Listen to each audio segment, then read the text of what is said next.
নমস্কার, বাংলা মন থেকে বলছি সন্ময় বন্দ্যোপাধ্যায়। 9 তারিখ ব্যাপক সমাগমের ডাক নবান্ন অভিমুখে এবং অভয়ার বাবা মা আহ্বান জানিয়েছেন এবং সমস্ত রাজনৈতিক দলের কাছে তৃণমূল কংগ্রেস বাদে তিনি ব্যক্তিগতভাবে গেছেন, পৌঁছেছেন, পার্টি অফিসগুলোতে গিয়ে আমন্ত্রণ জানিয়েছেন। অনেকেই আসবেন, অনেকে আসবেন না, কিন্তু সাধারণ মানুষ আসছেন। হাজারে হাজারে কাতারে কাতারে মানুষ কিন্তু নবান্ন অভিযানে সামিল হচ্ছেন 9 তারিখ।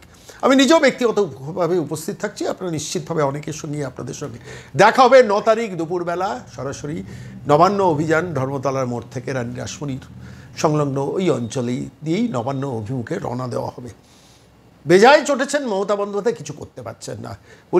পুলিশের তরফে মিটিং টিটিং করে তাদের সঙ্গে বসেছেন, ঘাবড়েছেন প্র্যাকটিক্যালি। আপনারা একটু ভালো করে খেয়াল করে দেখবেন, গতবারও এই 9 তারিখ যখন অভয়া চলে গিয়েছিল, মর্মান্তিকভাবে বাংলার এক কন্যাকে মারা হয়েছিল এবং তারপরে 5 দিন ধরে তথ্য প্রমাণ বিনীত গোয়েল, ইন্দিরা মুখোপাধ্যায়, অভিষেক গুপ্তাদের দিয়ে কীভাবে তথ্য প্রমাণ লোপাট, ফেক প্রেস কনফারেন্স, অভয়ের বাবা মার টাকা দিয়ে তার বাবা মার মুখ বন্ধ করতে যাওয়া, সে সমস্ত কিছুর ইতিহাসে সাক্ষী আছে। সেই 9 তারিখই দুপুরবেলা 12টার সময় সরাসরি নবান্ন অভিযানে বাংলার সমস্ত স্তরে সার্বিকভাবে প্রচুর মানুষ কিন্তু সমবেত হচ্ছেন। উত্তরবঙ্গ, মধ্যবঙ্গ, দক্ষিণবঙ্গ থেকে হাজারে হাজারে মানুষ সেদিনকে সমবেত হবেন। ফলত আলটিমেটলি মমতা বন্দ্যোপাধ্যায়ের চিন্তায় এ তো গেল একটা দিক। দ্বিতীয়ত অভয়ের বাবা মা এদিন, আজকে যখন এই প্রতিবেদন পেশ করছি, দেখলাম যে সরাসরি কলকাতা এয়ারপোর্ট দিয়ে সরাসরি দিল্লির অভিমুখে রওনা দিলেন। অমিত শাহর সঙ্গে সম্ভবত আগামীকাল তাদের বৈঠক, অর্থাৎ সেখানে গিয়ে সম্পদ মিনা, সীমা পাহু যারা এই রাজ্যে কলকাতার যে সিবিআইয়ের যারা দায়িত্বে ছিলেন তারাও কিভাবে একটা পূর্ণাঙ্গ তদন্তকে খুন করেছেন, অফিসিয়ালি সেই কমপ্লেনটা সম্ভবত বলছি, তার কারণ প্রকাশ্যে পুরো ব্যাপারটা জানা যাচ্ছে না, কিন্তু যা খবর শেষ পর্যন্ত অমিত শাহর সঙ্গে দেখা করতে চলেছেন অভয়ার বাবা মা।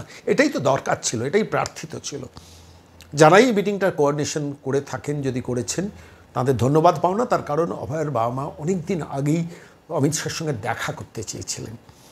এ রাজ্যের তথাকথিত কিছু অবজারভার তারা বাদ সেধেছিলেন, সে খবরও আপনারা জেনেছিলেন, কিন্তু শেষ পর্যন্ত অমিত শাহর সঙ্গে দেখা করার লক্ষ্য নিয়েই দিল্লি যাচ্ছেন। তার কারণ 9 তারিখ সমাবেশ, তার আগে অভয়ের বাবা মা দিল্লি উড়ে গেলেন।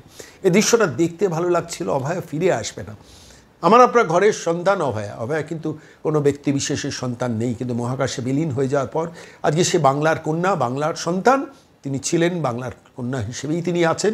যতদিন এই প্রজন্মের মানুষ বেঁচে থাকবে বা পরবর্তী প্রজন্মের মানুষরা আসবেন, অভয়ার নির্মম হত্যাকাণ্ড তারা স্মরণ করবেন। এবং এই রাজ্যের সরকার, প্রতারক সরকার, খুনি সরকার, চোর সরকার, নবান্নের যারা 14 তলায় বসে আছেন, সেই সরকারই তথ্য প্রমাণ লোপাট করে, এভিডেন্স ট্যাম্পার করে, এভিডেন্স অল্টার করে পুলিশকে দিয়ে, বিনীত গোয়েল বাহিনীকে দিয়ে যে নির্মম নারকীয় ঘটনাটা ঘটিয়েছেন, তাঁরই প্রতিবাদে কিন্তু 9 তারিখের সমাগম এবং তার আগে অভয়ার বাবা মার দিল্লিতে উড়ে যাওয়া। আমার কাছে মনে হচ্ছে এটা খুব খুব খুব গুরুত্বপূর্ণ একটা ঘটনা, যেটা অনেক দিন আগে হওয়া দরকার ছিল। শেষ পর্যন্ত সেই ঘটনাটা যদি ঘটে এবং ঘটতে চলেছে, আমার কাছে যা সংবাদ, সেটা প্রার্থিত, কাঙ্ক্ষিত এবং সেটাই প্রয়োজন ছিল। আমি আজকে এই প্রতিবেদনের এই পর্বে আপনাদের কাছে দু একটি তথ্য সত্যিকারের যেগুলো আমার মনে হয়েছে সেটা আপনাদের কাছে বলবো। যে দেখুন, রাজ্য সরকার তো সঞ্জয় রায়কে অভিযুক্ত করে তাকে জেলে ঢুকিয়ে তার ফাঁসি চাইছে, কিন্তু প্রশ্নটা হচ্ছে সিবিআই হাতে যখন তদন্তটা কলকাতা হাইকোর্ট দিয়েছিল, তখন সিবিআইয়ের কাছেও তো মানুষের একটা এক্সপেকটেশন তৈরি হয়েছিল। কলকাতা চ্যাপ্টারে যারা সিবিআই কাজ করে, এরা কিন্তু প্রায়ই ম্যানেজড হন। আমি আবারও বলছি, প্রায়ই ম্যানেজড হন। কলকাতা চ্যাপ্টারের যারা সিবিআই অফিসার আছেন, আলটিমেটলি তার দোষটা কার ঘাড়ে চাপে? সিবিআই যেহেতু সেন্ট্রাল এজেন্সি, স্বাভাবিকভাবে দিল্লির সরকারের অভিমুখে দোষারোপটা পৌঁছে যায়। অর্থাৎ দিল্লির সরকার চাইছে না, তাই সিবিআই তদন্ত করছে না। প্রশ্নটা এখানেই। প্রশ্নটা হচ্ছে, দিল্লির সরকার কি সত্যিই চাইছে না? যদি না চাইতেন তাহলে অমিত শাহ কেন দেখা করবেন? আমার প্রশ্নটা এখানেই।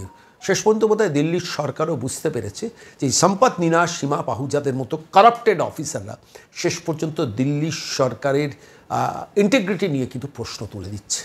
এবং সেই জায়গা থেকেই শেষ পর্যন্ত রাজ্য বিজেপির সর্বোচ্চ স্তরের নেতারা সম্ভবত এই কোঅর্ডিনেশনটা করেছেন। এটা আমার নিজের ধারণা, আমি কোনো সূত্র ধরে সংবাদ পাইনি, যে শেষ পর্যন্ত ভারতবর্ষের স্বরাষ্ট্রমন্ত্রীকে বুঝিয়ে রাজি করিয়েছেন যে অভয়ের বাবা মা যাবেন, আপনি তাদের কথা শুনুন এবং তাদের মুখ থেকে শুনুন। সিবিআইয়ের ডিরেক্টর লেভেলেও বারবার করে অভয়ের বাবা মা জানিয়েছেন, কিন্তু শেষ পর্যন্ত সম্পদ মিনা, সীমা পাহুজারা কিন্তু নড়ে বসেননি।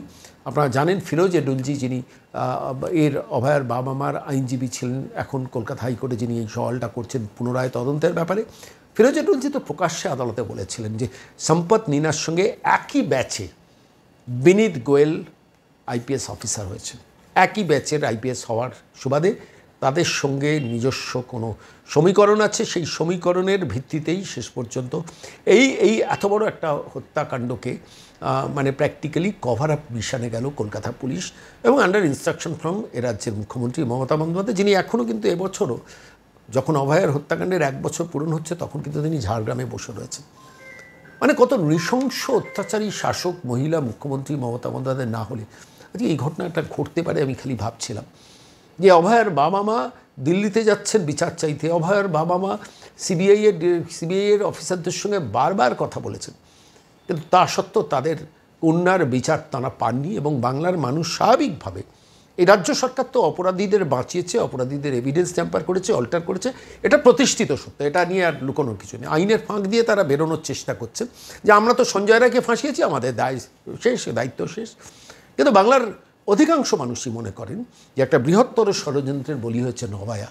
স্বাভাবিকভাবে তাঁর বিচার পাওয়াটা, তাঁর তদন্তের বিচার পাওয়াটা এবং সিবিআই অফিসারদের করাপশনের ঊর্ধ্বে উঠে কাজ করাটা কেন্দ্রীয় সরকারের কাছেও কিন্তু একটা কাঙ্ক্ষিত বিষয়, এবং সেই কাঙ্ক্ষিত বিষয়টাই যদি পূরণ হয় তাহলে তো কেন্দ্রীয় সরকারেরই সুবিধে। রাজ্যের শাসক বিরোধী যারা রয়েছেন, মূল বিরোধী, সিপিএম কংগ্রেসে তো প্র্যাকটিক্যালি বিলীন হয়ে গেছেন পশ্চিমবঙ্গ চ্যাপ্টার থেকে, কিন্তু মূল যারা বিরোধী, যারা ক্ষমতায় আসতে চাইছেন 2024-এ পট পরিবর্তন করে তৃণমূলকে সরিয়ে বিজেপি এই পশ্চিমবঙ্গের প্রসপেক্টিভ ক্ষমতায় আসার একটা শক্তি।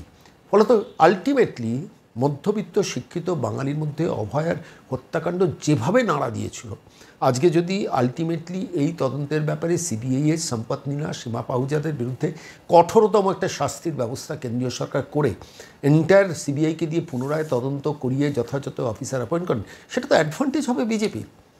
এটা কি বিজেপি নেতারা বোঝেন না? ধরুন যেসব পর্যবেক্ষক এই কলকাতায় বসে আছেন, সর্বভারতীয় বিজেপির পর্যবেক্ষক, তাদের কাছে আমি জানি যে রাজ্য বিজেপির মাঝের স্তরের 2-1 নেতা নেত্রী, তারা কিন্তু গতবার যখন ঘটনাটা ঘটেছিল, তারপরে যখন কেন্দ্রীয় স্বরাষ্ট্রমন্ত্রী অমিত শাহ এই কলকাতায় এসেছিলেন, তাঁদের কাছে আবেদন করেছিলেন যে অন্তত রাজ্যের স্বরাষ্ট্রমন্ত্রীর সঙ্গে অভয়ের বাবা মাকে দেখা করতে দেওয়া হোক। এ রাজ্যের সকল অবজারভাররা বলেছেন যে অভয়ের বাবা মাকে বলতে হলে আমাদের কাছে বলতে হবে। এই মেসেজটা আমি পেয়েও ছিলাম, আমি এটা নিয়ে প্রতিবেদনও করেছিলাম যে কেন এখানে সকল অবজারভারদের ভূমিকাটা কী। একজন কন্যাহারা সন্তান নির্মমভাবে 31 বছরের অত ব্রিলিয়েন্ট একজন কন্যার সন্তান হারা হয়ে বাবা মা ভারতবর্ষের স্বরাষ্ট্রমন্ত্রীর সঙ্গে 10 মিনিট কথা বলতে চাইছেন, তার জন্য এ রাজ্যের অবজারভারদের কাছে রিকোয়েস্ট করতে হবে তাকে। What is this happening?